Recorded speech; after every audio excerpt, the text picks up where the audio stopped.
Et notre invité ce matin dans la grande interview CNews et Europe 1, c'est Jordan Bardella. Bonjour à vous. Bonjour. Président du Rassemblement national, on est dans le second tour de ces élections municipales. Vous avez appelé à la mobilisation générale pour faire de ces élections une étape en vue d'une victoire plus grande en 2027. Il n'y a pas un risque à vouloir enjamber cette élection? Et est-ce que finalement on n'est pas encore loin de la vague bleue, bleu marine ou bleu Bardella, que vous attendiez? Le changement, il ne commence pas en 2027. Il va commencer dès dimanche dans les communes françaises. Le Rassemblement national a réalisé une percée très importante lors du premier tour des élections municipales. Nous sommes qualifiés dans des dizaines de communes, dans beaucoup de départements partout en France, où nous avons des chances de victoire. Nous avons, dès le premier tour, fait élire près de 1300 conseillers municipaux sur toute la France, qui seront le fer de lance du changement dans les communes de l'Alpes. C'est l'ancrage local dont vous manquiez? Nos maires ont été réélus dès le premier tour.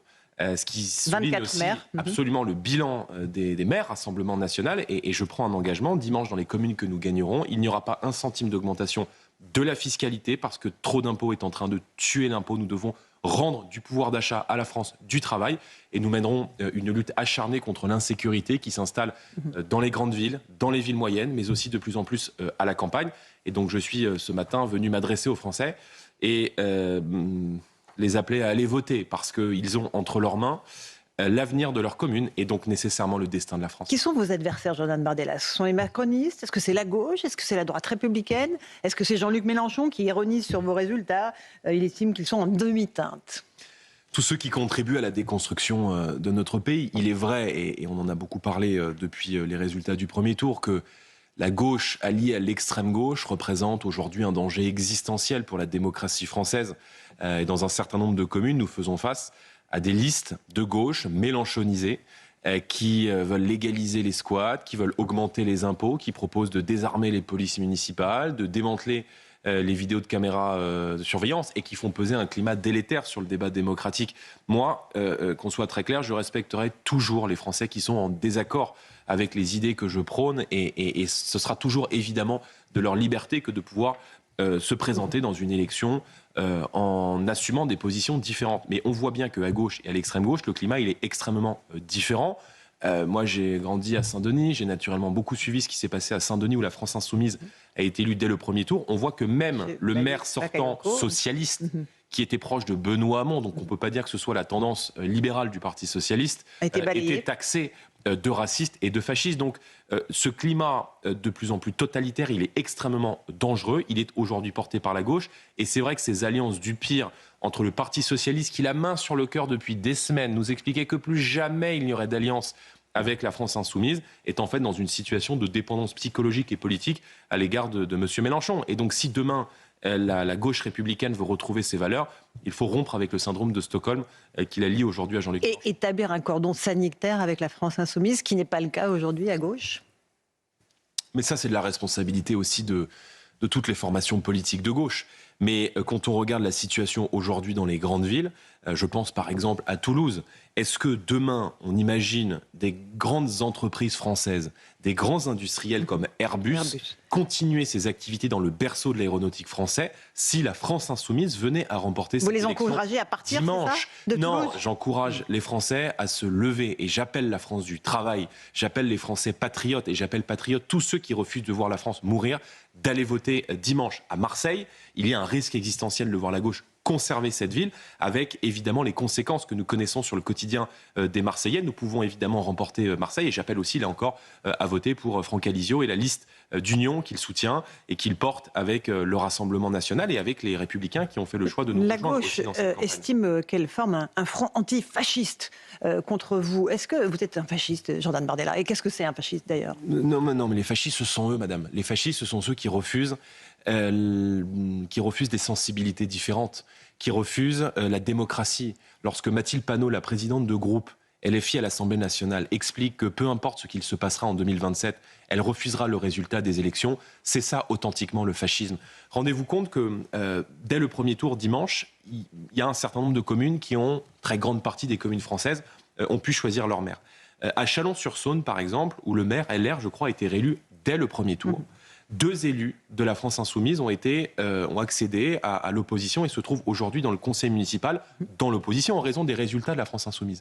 La première démarche, madame, la toute première démarche, cette semaine, quelques heures même après le résultat du scrutin, de la part de ces deux élus municipaux LFI, a été d'engager une action en justice pour permettre le port du voile dans le conseil municipal et au sein des assemblées locales. Ce que le tribunal administratif a rejeté. Mais merci la justice de défendre encore les valeurs républicaines et de défendre encore la laïcité. Mais on voit bien là que LFI est dans la roue de toutes les revendications, notamment des fondamentalistes islamistes et d'une manière plus générale de tous ceux qui portent atteinte à la cohésion nationale. Et on voit bien que ce parti politique, par les propos anti-police, par les propos anti-France, par les valeurs anti-républicaines qu'il défend, par le rejet de tout ce qui ne pense pas comme eux, eh bien ce parti politique qui réitère aussi des propos antisémites très régulièrement est aujourd'hui, à mon sens, un danger très important pour notre démocratie. Jordan Bardella, est-ce que vous avez effectué un changement stratégique? Vous lancez un appel aux électeurs de droite. Vous leur dites « Rejoignez-nous, unissons-nous fort ». Jusqu'à présent, pour Marine Le Pen, c'était ni gauche ni droite. Est-ce que c'est un nouveau cap? Est-ce que ce sont deux visions différentes de ce que vous voulez faire? Ou est-ce que c'est peut-être le baiser de la mort pour certains candidats que vous soutenez comme appart? Nous sommes des patriotes. Et encore une fois, je l'ai dit, j'appelle patriotes tous ceux qui ne veulent pas voir la France disparaître. Nous avons des millions de Français. Mais Marine Le Pen ne voulait pas. Elle ne disait ni gauche ni droite. Nous avons des millions de Français qui nous accordent aujourd'hui leur confiance. Nous avons des valeurs communes avec ce qui a été pendant très longtemps l'électorat de la droite, l'électorat de l'UMP, l'électorat des Républicains.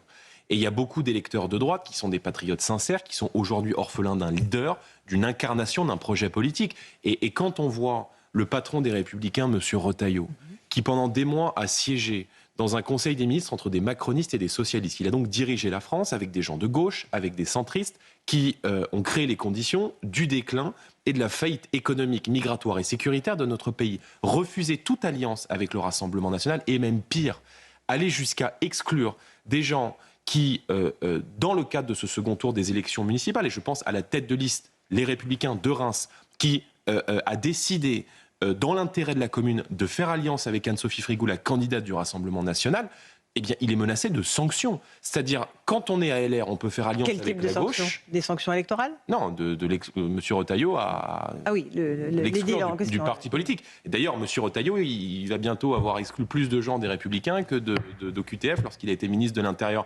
Mais on voit bien que tout ça n'est pas sérieux. Donc moi, je tends la main et je dis aux électeurs de droite, comme à tous les patriotes, comme à tous ceux qui aiment notre pays, et qui n'ont pas envie de voir la France disparaître, qui ne supportent plus la façon dont l'économie française déborde d'impôts, de taxes, d'une logique anti-entreprise, qui ne valorise pas le travail, d'une politique migratoire toujours plus importante et d'une Donc c'est pas l'union des droites à venir travailler à nos côtés. C'est pas l'union des droites que vous revendiquez, alors que vous étiez absolument contre jusqu'à présent? Mais c'est plus que ça. Enfin, écoutez, vous me faites un reproche qui, pardon, n'a pas lieu d'être lorsqu'il y a eu la dissolution de l'Assemblée nationale. Ma première démarche et notre premier acte avec Marine Le Pen a été d'appeler le président des Républicains de l'époque, Éric Ciotti, qui a accepté dans un choix courageux de mettre en œuvre une coalition aux côtés du Rassemblement national. Bien sûr, ça ne veut pas dire qu'on est d'accord sur tout le temps, mais ça veut dire qu'au-delà des sensibilités qui nous séparent, l'essentiel nous rassemble. Et l'essentiel, c'est l'amour du pays, c'est l'amour de la France. Et quand je vois la dynamique qui porte Éric Ciotti à Nice, eh bien, je me dis qu'il a eu raison de faire ce choix. Et je souhaite aujourd'hui que tous les murs puissent tomber et que tous les patriotes puissent se rassembler. Des patriotes, il y en a à droite. Et donc, je les invite à venir travailler. Qui est donc quand même un changement de stratégie de votre part, qui n'était pas exactement la doctrine du RN jusqu'à présent. C'est un changement de stratégie, mais le paysage politique, il évolue. Et c'est vrai que beaucoup d'électeurs du Rassemblement national sont des gens qui, pendant très longtemps, ont pu aussi voter, par exemple, pour Nicolas Sarkozy ou pour François Fillon. Bruno Retailleau, que vous venez d'étrier, vous reproche à vous de faire gagner la gauche contre la droite en maintenant vos candidats au second tour, comme à Gap, Brest, Fougères, Alençon, Limoges. Qu'est-ce que vous lui dites? On aura proposé des alliances. Je vous donne un exemple très simple. Vous avez beaucoup parlé ces dernières heures dans les médias de la situation à Roubaix. Et de la dynamique qui porte M. Guiraud, qui est candidat de la France Insoumise et qui est en capacité, qui va très certainement gagner la ville dimanche. Nous avons proposé, avec notre candidate Céline Sayat, une alliance au candidat des Républicains, maire sortant. Il a refusé cette alliance. Et pourquoi est-ce qu'il le refuse? Parce qu'à chaque fois qu'un candidat des Républicains souhaite faire alliance avec le RN, il est exclu par la direction de son parti. Donc, si vous voulez, il y a une déconnexion aujourd'hui terrible entre la direction des Républicains et ce qu'attendent aujourd'hui des électeurs, des sympathisants, des élus des militants. Donc, moi, je tends la main, je continuerai à tendre la main, et par l'intermédiaire notamment du parti de l'UDR d'Éric Ciotti, nous souhaitons faciliter aujourd'hui ces ponts et ces passerelles avec l'électorat qui, pendant très longtemps, a eu le cœur à droite et qui a surtout le cœur au centre de la France. Jordan Bardella, on est sur CNews et sur Europe 1. Il y a aussi un changement de stratégie à Paris. Marine Le Pen appelle à faire barrage contre Emmanuel Grégoire, l'accusant d'avoir une responsabilité dans les scandales de violence contre les élèves dans le périscolaire. Responsabilité intolérable, dit-elle, qui aurait dû conduire au retrait pur et simple de M. Grégoire. Je rappelle que 52 animateurs de la ville de Paris sont suspendus pour des suspicions de violences, dont sexuelles, sur des enfants. Vous pointez la responsabilité d'Emmanuel Grégoire dans ce scandale de pédocriminalité. D'abord, cette affaire, elle est extrêmement grave. Et naturellement, la justice devra faire toute la lumière sur ce qui, je trouve, a été un petit peu passé sous silence ces dernières semaines dans les médias, qui agite naturellement le second tour des élections municipales. Mais au-delà du cas de M. Grégoire, Paris doit sortir du socialisme municipal. Vous dites que c'est un changement de stratégie. En 2020, lors des précédentes élections municipales, Marine Le Pen et le Rassemblement national avaient déjà appelé à faire barrage à Madame Hidalgo et à la gauche. Aujourd'hui, les héritiers d'Anne Hidalgo, qui incarnent pour moi tout ce que le socialisme compte de pire, les embouteillages, les taxes, les impôts, les subventions communautaristes, enfin tous les délires woke incarnés dans l'exécutif municipal et dans la politique ont été portés à Paris. Paris est l'une des plus belles villes du monde. Elle a été abîmée par plusieurs années de gestion socialiste. Et c'est vrai qu'entre, je dirais, un moindre mal et la politique du pire, eh bien, nous avons effectivement fait le choix d'appeler à un barrage contre la gauche. Et moi, je ne suis pas électeur à Paris. Je n'aime pas ces consignes de vote. Je pense que les Français sont libres et que les Parisiens sont libres de choisir. Mais à titre personnel, si j'étais électeur à Paris, je ferais évidemment barrage aux héritiers d'Anne Hidalgo. Donc en votant Rachida Dati, est-ce que ce n'est pas le baiser de la mort en quelque sorte, puisque M. Mariani a fait moins de 1,61% dans la ville ? Mais il ne faut pas non plus idéaliser, je dirais, ce qu'incarne Mme Dati. Mme Dati, il y a encore 15 jours, était ministre d'Emmanuel Macron. Bon, elle compte sur sa liste beaucoup de personnalités politiques qui sont des macronistes, qui sont des centristes. Donc on n'est pas aux grandes heures de la droite, si je puis me permettre. Mais encore une fois, entre le moindre mal et évidemment poursuivre sur le déclin dans lequel les socialistes ont mis la plus belle ville du monde, eh bien effectivement il faut choisir. Donc encore une fois, les Français et les Parisiens sont libres, mais à titre personnel, partout où il faut faire barrage à la gauche et à l'extrême gauche, eh bien il faut utiliser le bulletin de vote qui est en face. C'est ma façon de penser. Et Emmanuel Grégoire a aussi accusé Emmanuel Macron d'être intervenu en faveur du retrait de Sarah Knafo de Reconquête au second tour. Démenti vigoureux de l'intéressé hier à Bruxelles. Il dénonce un mensonge indigne de M. Grégoire. Vous comprenez que le président descende dans l'arène pour dire « Je n'ai jamais appelé au retrait de Mme Knafo ». Je pense que le président de la République a plus d'un tour dans son sac.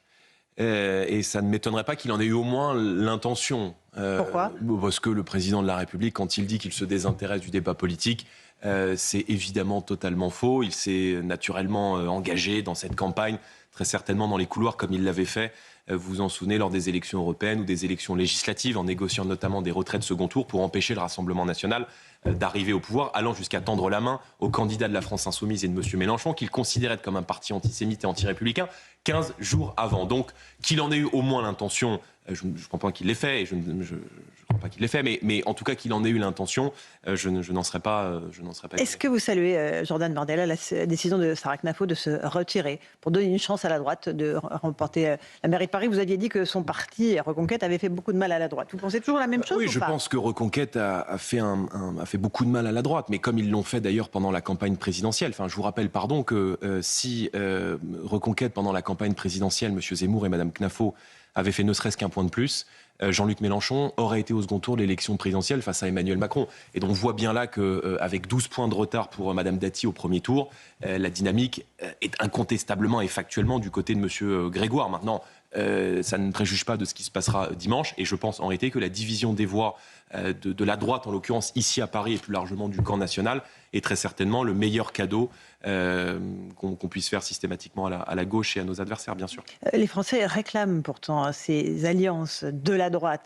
Selon un sondage CSA pour CNews, le JDD et Europe 1, publié hier, 70% des sympathisants de droite sont favorables à des alliances LR-RN au second tour des municipales. Oui, c'est ce qui rend d'autant plus incompréhensible les prises de position de Bruno Retailleau. Encore une fois, moi je prends mes responsabilités. Lorsqu'il y a une dissolution, ma première démarche a été de contacter le patron des Républicains, Éric Ciotti, et de proposer aux Français cette coalition électorale entre le président des LR de l'époque et le Rassemblement national que nous conduisions avec Marine Le Pen. Si c'était à refaire, je le referais sans aucune hésitation. Et encore une fois, regardez Marseille, par exemple. Le fait que Bruno Retailleau refuse totalement de demander à Mme Vassal de se retirer, alors que nous avons face à nous, Franck Alizio peut gagner dimanche le pire de la gauche, le pire de l'extrême gauche, derrière M. Payan, qui accuse aujourd'hui toutes les faillites à Marseille, record de prélèvements obligatoires sur le plan local, record de communautarisme, record d'insécurité, main ouverte à tous les partis d'extrême gauche.